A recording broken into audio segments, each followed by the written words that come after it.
Muy bien, muy buenas tardes para todos. Esperamos que hayan tenido un buen almuerzo.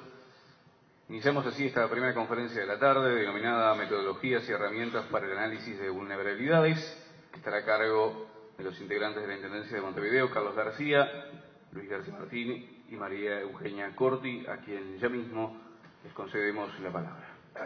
Bueno, buenas tardes, muchas gracias por vuestra presencia. Mi nombre es Carlos García y junto al resto de los integrantes del equipo de seguridad vamos a estar hablando de metodologías y herramientas para el análisis de vulnerabilidades. Formamos parte de la División Tecnologías de la Información, obviamente, de la Intendencia de Montevideo. En primer lugar, lo que nos preguntamos es ¿para qué hacemos esto, no?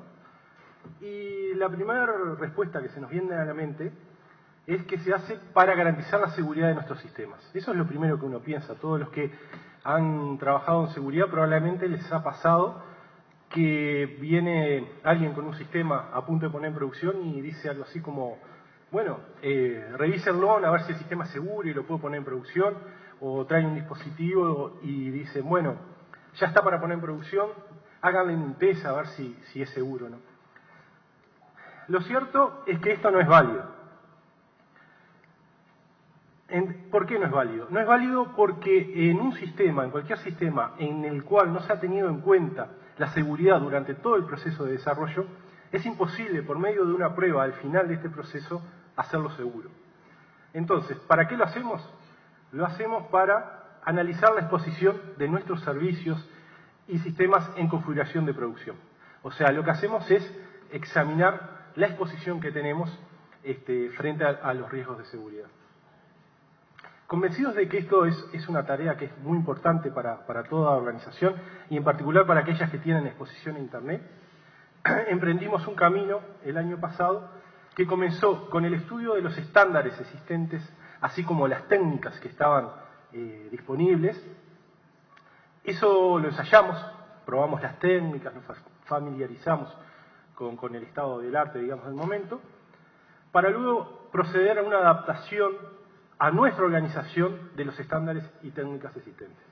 Una vez que llegamos a esta adaptación, a esta metodología, la misma fue sometida a aprobación por parte de la división y una vez que se obtuvo la misma, se procedió a hacer una selección de herramientas ya más definitiva, se planificaron y se ejecutaron las pruebas. Para empezar vamos a ver un poco qué estándares y técnicas había disponibles y cómo nosotros experimentamos con ellos.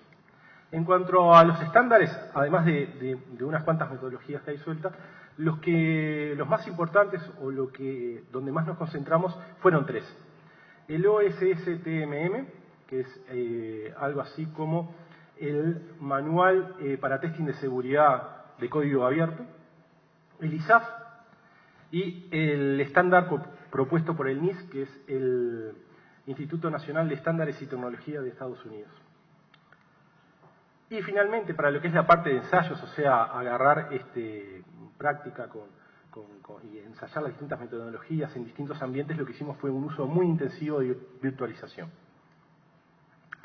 En cuanto a los estándares concretamente, del OSS-TMM, lo que podemos decir es que nos basamos en la versión 2.2, que era la que estaba disponible al público hasta diciembre pasado.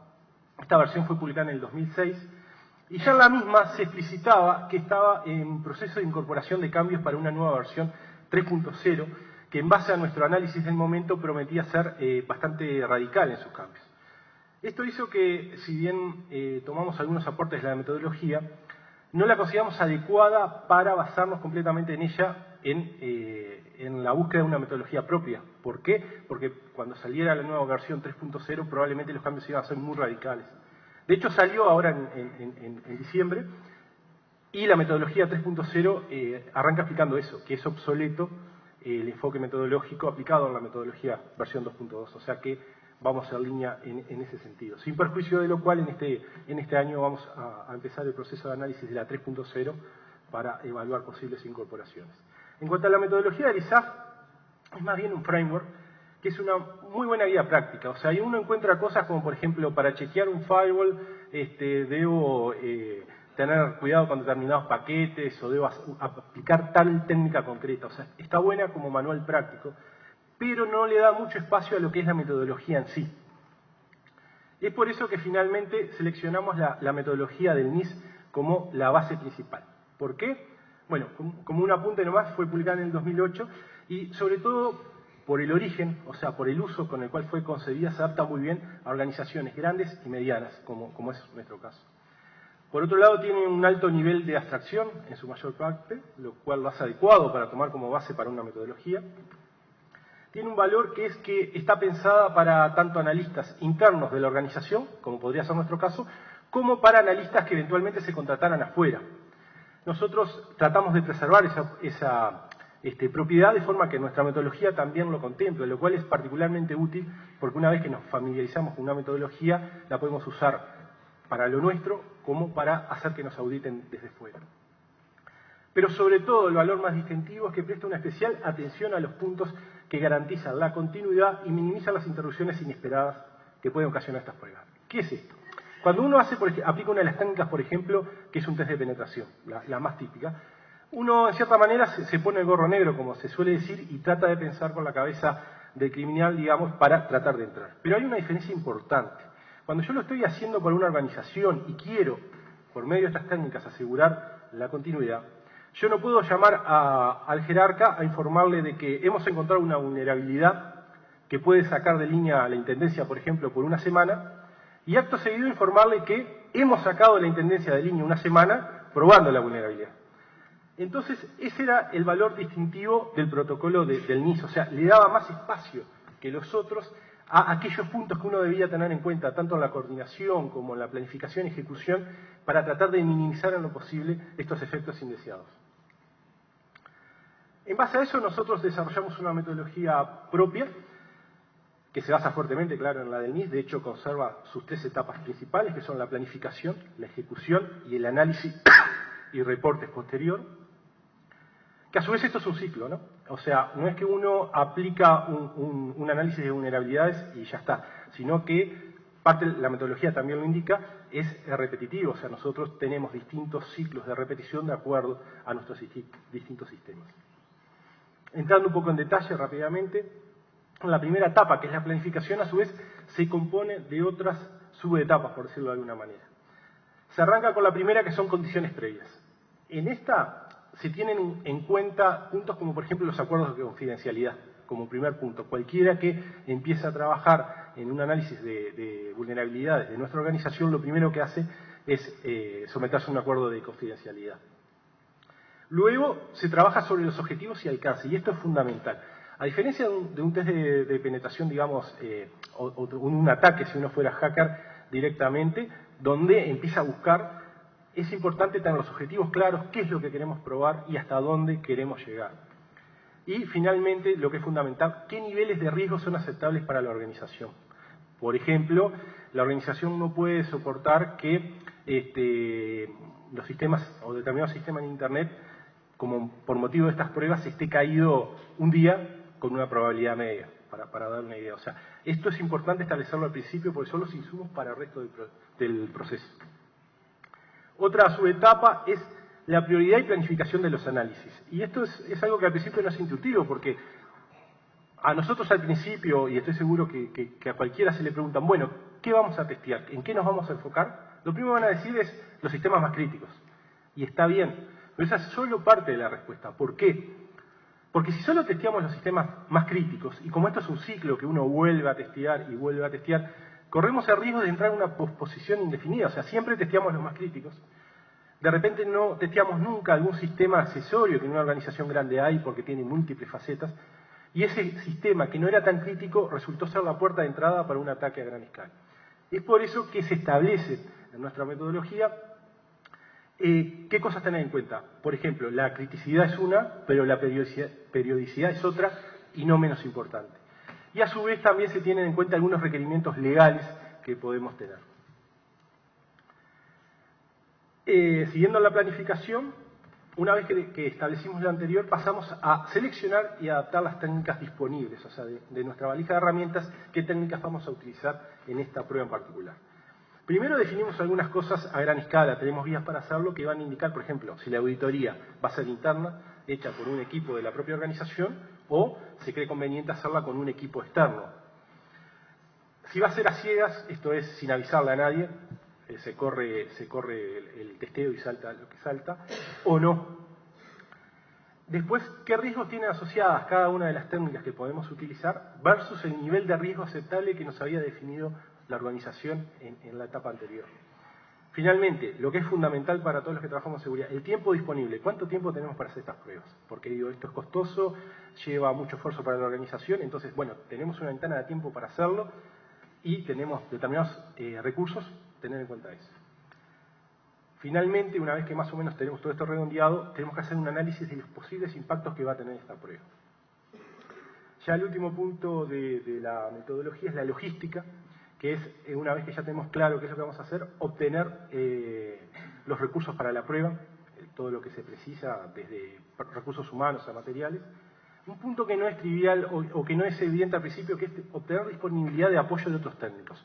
Y esto nos ha ocurrido. A veces uno, por más precauciones que tenga, cuando está testeando determinado objetivo, puede tener interferencias o puede provocar interferencias con algo que no era el objeto del test, otra parte de la infraestructura informática, y nos ha resultado muy práctico y muy efectivo que todas las áreas de la división estuvieran al tanto. ¿Por qué? Porque cuando se dio, rápidamente se solucionó el problema. Estamos hablando de minutos, porque estaban todos alertas, sabían lo que estábamos haciendo y la división reaccionó de una forma sumamente adecuada.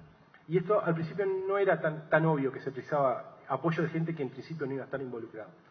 El último punto es la selección del equipo humano, que es acá más bien elegir qué tester van a ejecutar la prueba, pensando más bien un poco en las características personales de cada uno. O sea, no olvidemos que el informático típico tiene la característica de crear, de hacer sistemas que funcionen. Y acá pasa lo mismo que en testing. Tenemos que cambiar esa característica y buscar la falla y buscar el ataque. Entonces, la selección del equipo humano se dan algunas pautas, algunas guías para facilitar esa selección. Como producto final, ya de esta etapa, ya terminando, llegamos a los documentos concretos que son el producto, que tenemos varios de acuerdo a qué estemos buscando. Primero, se generan unos formularios detallados donde, por ejemplo, hay un ejemplo cortito, va a estar dicho quiénes van a ser los auditores, cuál es el objeto del análisis, qué alcance, qué nivel de riesgo es aceptable, qué otros requerimientos puede tener la organización, por ejemplo, hacerlo un fin de semana, en determinado horario, qué se precisa desde el punto de vista de logística, un plan de trabajo detallado donde se indica claramente qué se va a hacer y qué técnica se va a utilizar, cuál es el riesgo que evalúa el equipo que podríamos llegar a enfrentar, y todo esto se eleva al Comité de Gestión de Cambios para que con esta evaluación global de riesgo apruebe o no el plan. Ahí recién estaríamos, una vez recabada la autorización, en condiciones de lanzar esta prueba. Y ya pasamos a la etapa de ejecución, por lo tanto. En la etapa de ejecución, en realidad es coordinación y ejecución, como primer punto se establece la oportunidad de la prueba. ¿A qué me refiero? Nosotros ya tenemos una autorización para hacer la prueba en determinado momento, pero puede ser que justo en ese momento hayan caído parches y se estén actualizando servidores, por nombrar algo típico. Entonces es un chequeo de último momento de ver que, de hecho, la infraestructura está en un estado, digamos, en régimen como para poder hacer la prueba, y que ni la prueba va a ser perjudicada por causas fortuitas, como puede ser una actualización de sistemas operativos automáticos, ni nuestra prueba va a afectar esa actualización. Una vez que este chequeo de último momento está ok, se tiene reglas formales, digamos, que van a establecer que esta ejecución hay que hacerla con un registro muy detallado de qué es lo que vamos haciendo a cada paso, por motivos forenses, tanto sea porque algo salió mal y después queremos ver qué salió mal, como para recrear la falla encontrada. Así como se establece formalmente la rigidez del plan. O sea, el plan es rígido. Uno, en principio, sin gestionar una nueva autorización, no puede, digamos, en el momento inspirarse y hacer algo. Si va a testear base de datos, va a testear base de datos y no irse, digamos, por las ramas. También se tienen en cuenta, se dan guías prácticas para los desafíos que puede indicar la falta de realismo. Esto es, si alguien sabe que vamos a testear determinado componente, esa persona podría llegar a modificar la configuración de ese componente para hacerla más resistente a la prueba y después volver a como la tenía antes. También se dan algunas guías o enfoques o ayudas para enfrentar la resistencia de los actores y, finalmente, unas guías para tratar de minimizar el impacto operacional. Nuestro enfoque particular, en nuestro caso, optamos por lograr que los actores, o sea, todo el resto del equipo de la división, se integraran en estas pruebas, de forma que ellos mismos percibieron el valor de las mismas, se integraron al proceso y con eso realmente se logró una sinergia en la cual no nos tuvimos que enfrentar a estos problemas que son comunes en los test de penetración. Finalmente, se establecen las pautas para el manejo de la información, o sea, cuando yo estoy realizando estas pruebas puedo llegar a obtener información privilegiada o confidencial si efectivamente pude explotar una vulnerabilidad. Entonces se establecen requerimientos de criptografía, de seguridad para los equipos que lanzan las pruebas. O sea, cosa que uno, buscando una vulnerabilidad, la encuentra y como el equipo en el que uno lanzó el estudio era vulnerable, termina, digamos, por una tercera vía vulnerando la organización que intentaba proteger. También a lo largo de este proceso se dan guías para lo que es la identificación de los falsos positivos, o sea, cosas que parecen que son vulnerabilidades y en realidad es una mala interpretación de la realidad. Finalmente, y antes de pasar a la parte más práctica, en la etapa de análisis realizamos una categorización de las vulnerabilidades y vamos un poco más allá, que esto también es algo que se diferencia de lo que sería un test de penetración, que es solamente una de las técnicas que se utilizan, de lo que es un análisis más grande, tal como nosotros lo entendemos, que es buscar la causa subyacente a determinada vulnerabilidad. ¿Qué quiero decir con esto? Supongamos que encontramos que un servidor, por decir algo, no tiene un parche crítico, ¿tá? Entonces, nosotros podríamos decir eso, no tiene el parche crítico, instale el parche. Lo que hacemos es hacer un análisis más de fondo de por qué se llegó al estado de no tener el parche crítico. De forma de tratar de encontrar el mecanismo que provocó eso para que no se vuelva a repetir. Porque si nos quedamos en el punto de encontrar y nos quedamos contentos con eso de que faltaba un parche, lo que va a ocurrir es que en el futuro es probable que la misma causa que provocó esa vulnerabilidad se repita y al mes siguiente, cuando salgan nuevos parches, de vuelta estemos en una situación vulnerable. Este es, yo creo que, uno de los valores más importantes de estos enfoques metodológicos y se complementa siempre con el ciclo. No olvidemos que una vez que terminamos, dentro de cierto tiempo, según lo que habíamos hablado, se volverá a repetir todo y se controlará o se verificará si se solucionaron estas causas subyacentes o no. Finalmente, en cuanto a los reportes, tenemos, como habíamos dicho, un registro escrito detallado que va desde logs a los informes de los testeadores, por decirlo de alguna forma, pero se hace además una presentación al comité de dirección donde están representadas las autoridades de cada una de las áreas para tratar de un acercamiento claro, personal, donde se explique qué fue lo que se encontró y se complementa con un informe que nosotros llamamos ejecutivo más pequeño que apela a un código de colores donde rápidamente, en una primera instancia, uno puede ver rápidamente qué vulnerabilidades le afectan o le afecta a su área y qué consejos damos o ya tiene claramente dónde seguir trabajando. A continuación, Luis va a hablar un poco ya de las herramientas concretas que utilizamos en este análisis.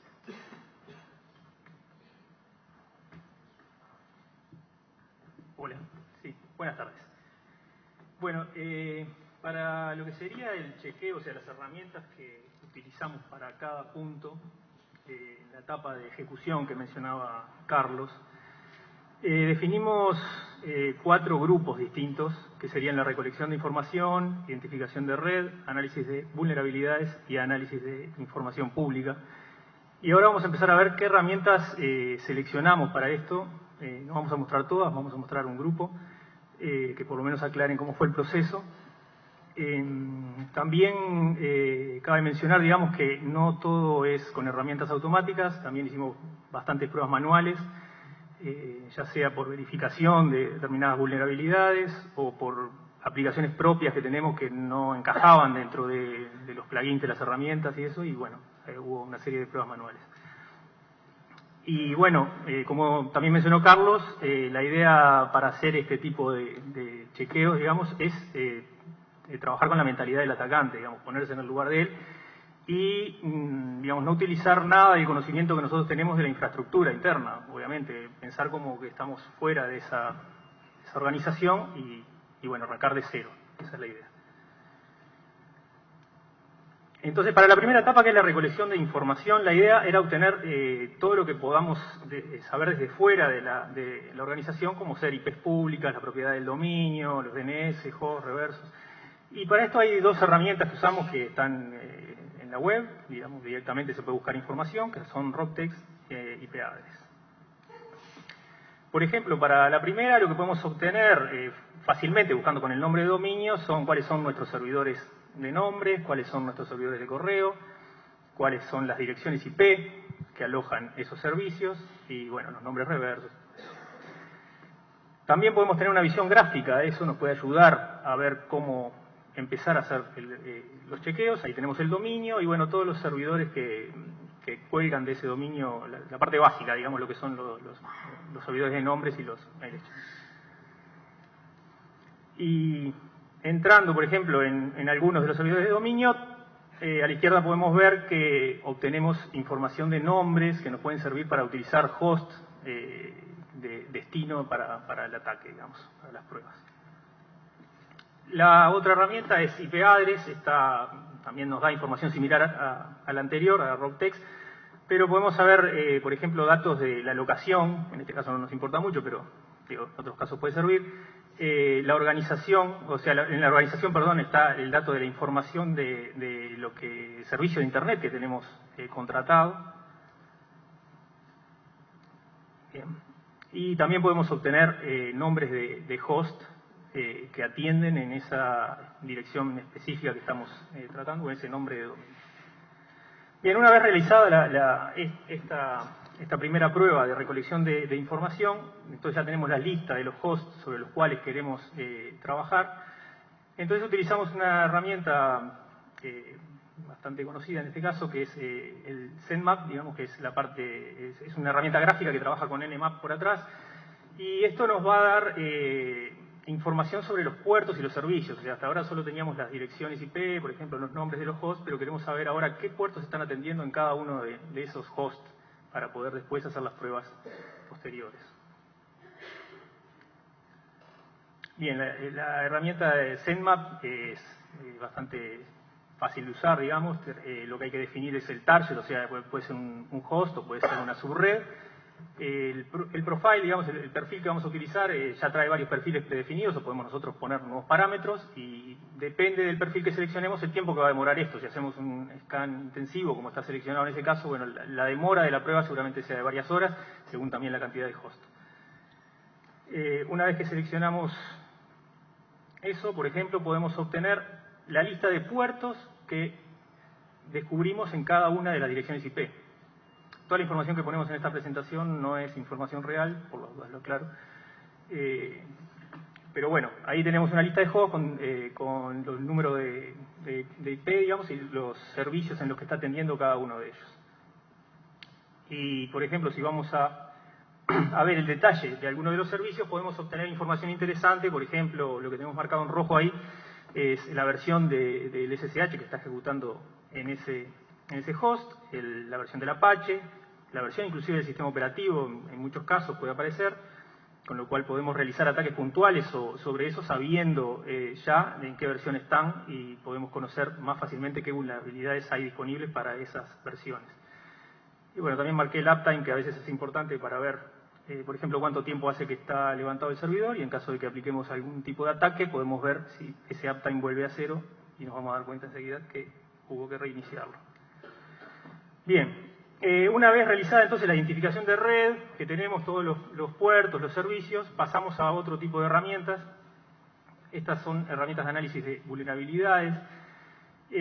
Acá nosotros utilizamos OpenBus, también evaluamos Nessus, pero Nessus es una herramienta paga, digamos, tiene costo, es una herramienta muy interesante, no sabemos si la vamos a utilizar en un futuro o no, pero a modo de prueba hicimos la evaluación y bueno, seguramente en un futuro nos sirva también adquirirla.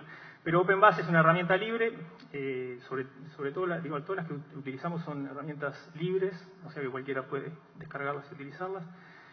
Y bueno, les cuento, OpenBus, la versión que nosotros utilizamos viene en la distribución de Linux llamada Bactra, que es una distribución específica para seguridad informática, que tiene cientos de herramientas para todo tipo de chequeos, inclusive para pentest, digamos. Y bueno, OpenBus está montada ahí, trabaja en modalidad cliente-servidor, o sea, hay una parte de servidor que está actualizando constantemente lo que son los plugins de ataque para tenerla siempre actualizada. Y bueno, la parte cliente es la que vamos a ver acá, que nos permite, digamos, seleccionar el target, también lo mismo, seleccionamos el host o la subred que queremos verificar, y en la parte de plugins seleccionamos aquellos plugins que se ajusten al testeo que vamos a utilizar. Tiene muchos, miles de plugins, entonces la idea es que seleccionar los menos posible para que, por ejemplo, si vamos a hacer un ataque sobre SSH, seleccionar aquellos que puedan buscar vulnerabilidades en ese protocolo, en ese puerto, digamos, del SSH, y entonces minimizamos la cantidad de plugins que vamos a utilizar. Estos plugins no todos son automáticos, o sea, algunos de ellos hay que realizar configuraciones manuales para que funcionen adecuadamente, si no los resultados van a ser nada, o sea, no se va a obtener ningún resultado. Entonces, para muchos de ellos tuvimos que leer y bueno, configurar algunas cosas. Bien, y los resultados que obtenemos con esta herramienta es, en la parte izquierda pueden ver el host, el puerto y digamos, la vulnerabilidad que encontró. Y en la ventana de la derecha, posicionándonos en cada una de esas vulnerabilidades, podemos ver la descripción de esa vulnerabilidad y el impacto que puede tener sobre los servicios, sobre el servidor, y más abajo también una forma de resolverlo o una guía práctica de cómo actuar.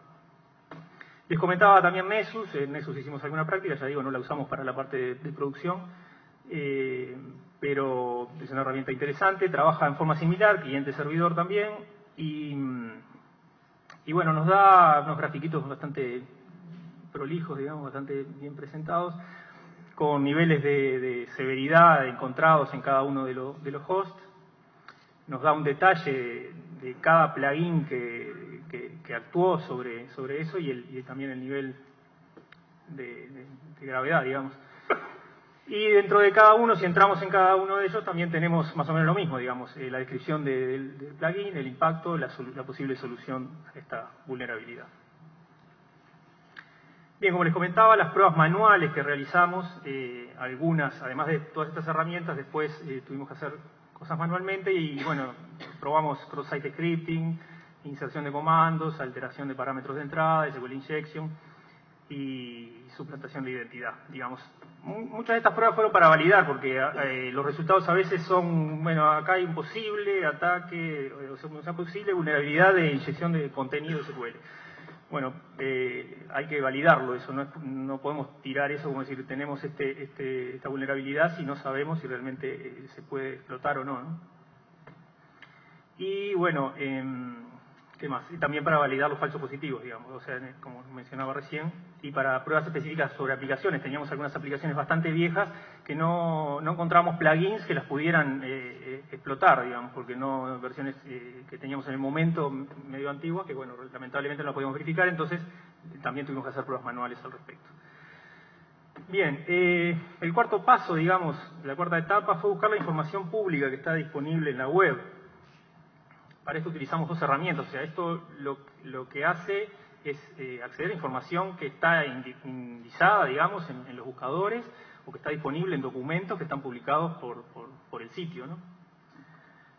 La primera herramienta es FOCA, se llama, es una que busca metadatos en toda la información de documentos Office, OpenOffice y PDF. O sea, cuando un usuario o un webmaster publica documentos directamente en su sitio web, hay una cantidad de metadatos asociados a esos documentos que hay que previamente limpiarlos. Hay herramientas que eliminan todos esos metadatos, entonces habría que ejecutarlos previo a esa puesta en producción en el sitio de Internet.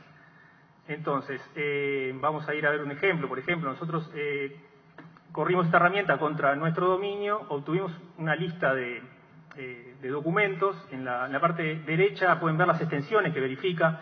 O sea, documentos, nosotros podemos específicamente decir, bueno, solo quiero chequear doc y PDF para hacer la búsqueda más rápida. Esto hace una búsqueda de todos los documentos y después le damos descargar y se trae todos esos documentos a nuestro equipo, ¿no?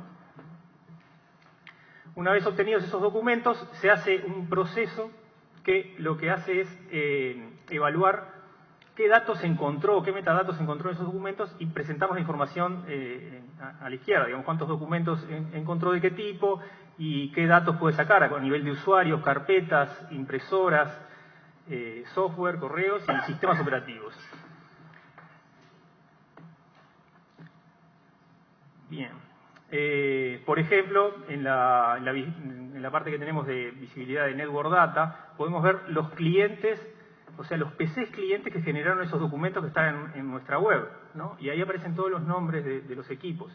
También sabemos, en la derecha podemos ver el sistema operativo, inclusive el software con el cual generó ese específico documento, digamos, el PDF o lo que sea. Y también la lista de servidores aparecen ahí porque a veces los documentos tienen referencias a impresoras, entonces está el camino de la impresora donde ese usuario imprime o el camino al servidor donde almacena ese documento. Esto nos puede servir como origen de un ataque a ese usuario puntualmente, digamos. Bien. Google Hacking, esto es en realidad la búsqueda, como dice ahí, una técnica de reconocimiento pasivo que utiliza los servicios de filtrado de los propios navegadores, digamos. Bueno, acá tenemos, por ejemplo,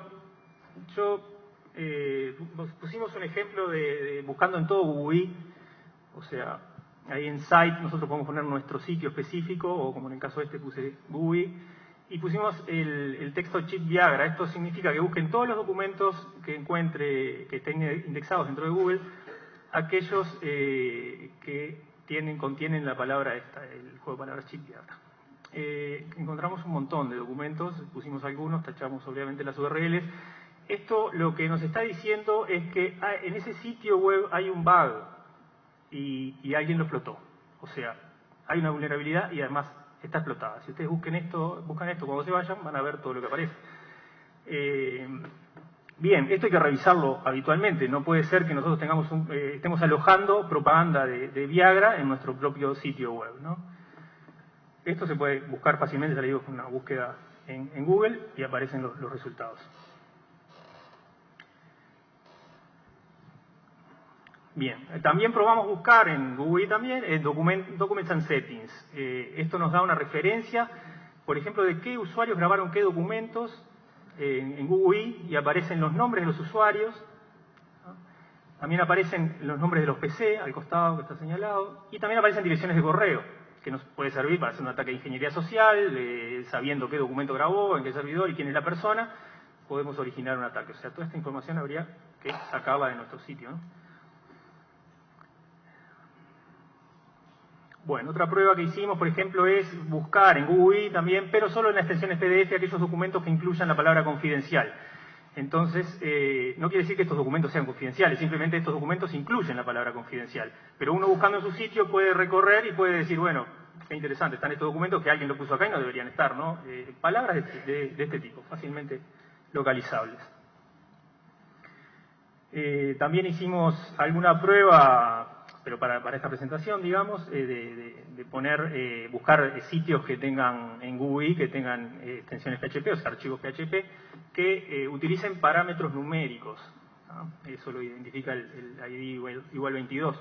Entonces, ¿qué hacemos? Ubicando estas páginas, lo que hacemos es generar un par de peticiones sobre esas páginas PHP, inyectando lo que dice ahí abajo a la derecha, AN1 igual 1 o AN1 igual 2, y fácilmente comprobamos si la respuesta del servidor es distinta, entonces estamos ante un PHP que está analizando lo que yo le estoy colocando, el AN1 igual 1 y AN1 igual 2, entonces por lo tanto es muy probable que ese sitio sea vulnerable a ataques de blind SQL injection. Bien, hasta ahí sería la parte del análisis de vulnerabilidades. Hace unos meses empezamos a trabajar también con lo que es la seguridad a nivel de aplicaciones, o sea, aplicaciones desarrolladas por nosotros. En este caso definimos 3 categorías, digamos, sobre las cuales estamos trabajando. La primera es test de seguridad en aplicaciones. Esto se incluyó, además del test habitual que hay, funcional, digamos, o sea, todas las aplicaciones de la Intendencia, antes de salir a producción, se les corre un test funcional y además se les corre también un test de carga. Últimamente lo que hicimos fue incorporar un test de seguridad también para aquellas aplicaciones que vayan a salir en producción, previamente correrles estas herramientas. Entonces, para el test de seguridad utilizamos más de una herramienta, pero bueno, vamos a mostrarles algo de lo que es el SAP de OWASP, que es una herramienta de búsqueda de vulnerabilidades en aplicaciones. Estas herramientas lo que hacen es trabajar en modalidad de proxy, digamos. O sea, yo la cargo en mi equipo, lo que hago es abro mi navegador, pongo el proxy que me indica o que yo le configuro para utilizar SAP. Entonces, todo el tráfico que vaya al servidor va a pasar a través de este SAP, del servidor SAP, digamos, y me va a empezar a identificar toda la navegación. Entonces, puedo ir navegando, autenticándome, todo eso, y la herramienta va a ir registrando los problemas que encuentra. Pero además, tengo lo que se llama escaneo activo, que una vez autenticado la aplicación, si requiere autenticación, le doy el botón y más fácil va recorriendo todas las URL que de ahí hacia abajo, digamos, y va a ir detectando determinadas fallas o vulnerabilidades que encuentre. También se puede hacer un ataque de fuerza bruta, o sea, contra aquellas aplicaciones que requieran un login, podemos hacer un ataque que tiene diccionarios propios que vienen incluidos en la herramienta. Y bueno, a la derecha vemos el tema de alertas, es lo que miramos finalmente, es lo que están viendo más abajo, que es las vulnerabilidades que encontró y más hacia la derecha cómo corregirlo y la descripción de la vulnerabilidad. Bien, auditoría de aplicaciones, para eso utilizamos otra herramienta de OWASP que se llama WebScarout. También trabaja en modalidad proxy. La diferencia, digamos, la anterior lo que hace es, nos da la posibilidad de escanear todo el sitio, el dominio o el host que estamos trabajando. Esta lo que hace es interceptar todas las peticiones de nuestro navegador entre el cliente y el servidor. Entonces, esto, además de que nos permite analizar cómo viaja esa información, ver si las contraseñas van encriptadas o no, estamos viendo todo el flujo y eso también nos permite modificar. O sea, cuando haces una petición GET, por ejemplo, modificarle esa petición y poner determinada información que nos interese o cambiar algún dato que pueda ser, digamos, para verificar algún tipo de vulnerabilidad. Entonces, esta herramienta, como les decía, tiene un listener que atiende en determinado puerto y lo que me permite, ahí a la izquierda ven, interceptar los requests y interceptar las respuestas más abajo también. O sea, puedo trabajar solo sobre requests o ver también todas las respuestas y los métodos que hay en cada una de las llamadas. Ahí selecciono cuáles quiero escanear. Bueno, y acá, una vez que empezamos a navegar, digamos, nos empieza a cada vez que, digamos, si pusimos interceptar, cada vez que sale un nuevo get o lo que sea, en este caso es un get, nos muestra toda la información de header y los valores que va a enviar al servidor. Entonces ahí tenemos un botón de insert, podemos insertar algún parámetro propio o modificar esta petición para ver cómo se comporta el servidor. Bien, lo último que vamos a mostrarles ahora sería la parte de revisión de código. Esto recién estamos arrancando a evaluar esta herramienta que se llama Sonar, que permite gestionar la calidad de código. Nosotros la estamos viendo más bien por el tema de lo que serían errores que pueden tener, que provoquen fallas de seguridad, pero esta herramienta cubre muchas partes del proceso de desarrollo, digamos, todo lo que es arquitectura, diseño, duplicaciones. También, entonces la idea es hacer algunas pruebas con algunas aplicaciones y bueno, esto lo ideal es que obviamente lo use la gente de desarrollo, no la gente de seguridad, ¿no? Una vez que esto esté implantado, cada uno va a tener acceso a su proyecto, digamos, y puede, a medida que va desarrollando la aplicación, correrle estas herramientas de revisión y por lo menos nos van a evitar bastantes problemas posteriores. Porque además hay problemas que no vamos a lograr detectar con chequeos posteriores. Una vez que tengamos la aplicación andando en producción, con estas herramientas que les mostré no se verifican todas las cosas, no sabemos qué vulnerabilidades hay ocultas dentro del código. Entonces, este tipo de herramientas es muy bueno para esto. Acá vemos un pantallazo también de la herramienta, digamos, lo que nos permite es definir proyectos, ¿no? con accesos, cada uno puede tener diferentes accesos a diferentes proyectos. Y dentro de cada proyecto lo que vamos a tener es como un dashboard, donde vamos a tener las líneas de código de ese proyecto, las clases que utiliza, comentarios, duplicaciones, eso lo vemos sobre el lado izquierdo, digamos.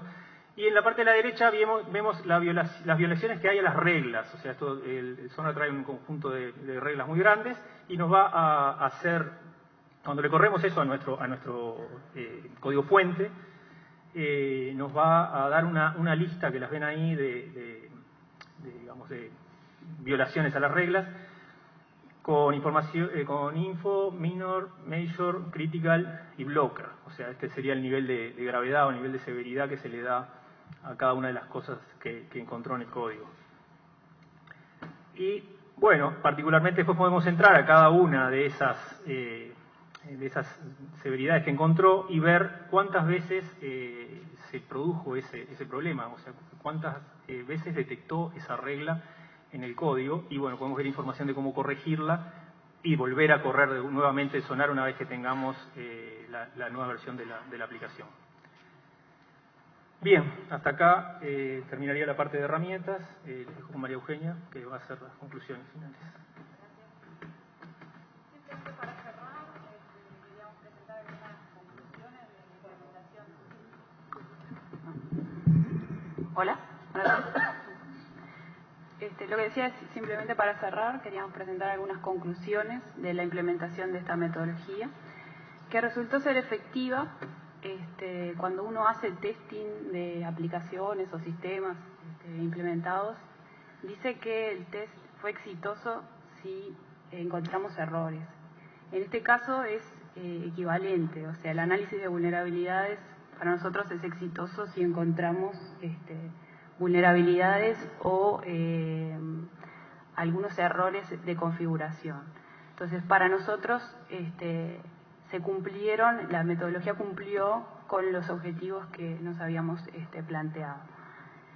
Además, resultó ser sencilla de implementar, no presentó mayores complicaciones ni obstáculos que pudieran demorar el análisis.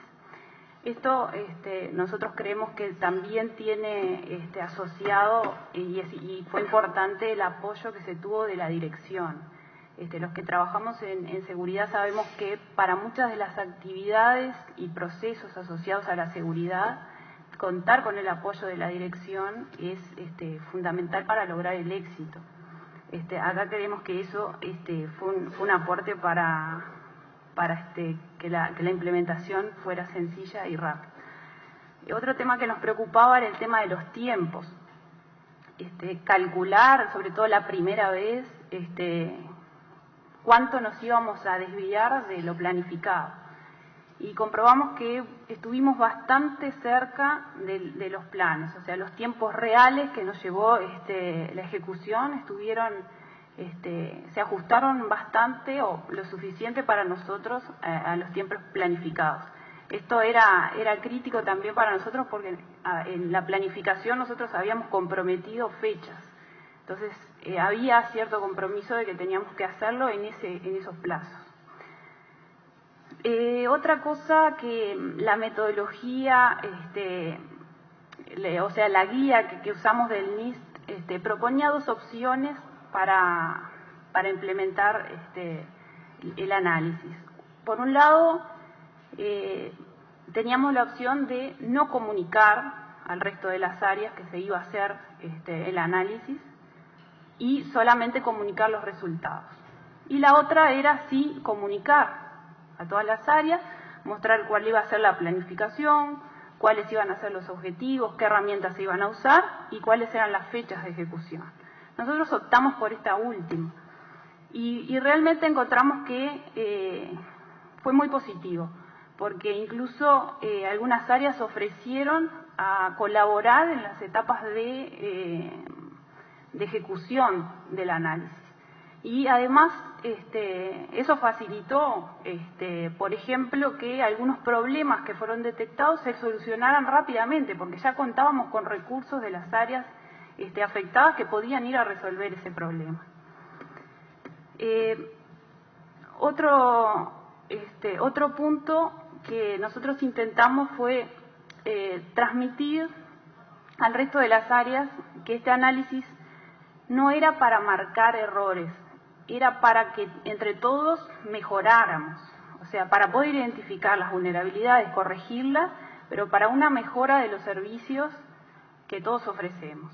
Entonces, esto creo que llevó a que la metodología o que el análisis tuviera una buena recepción, que los resultados fueran aceptados y que las áreas contribuyeran de forma positiva para realizar las correcciones necesarias.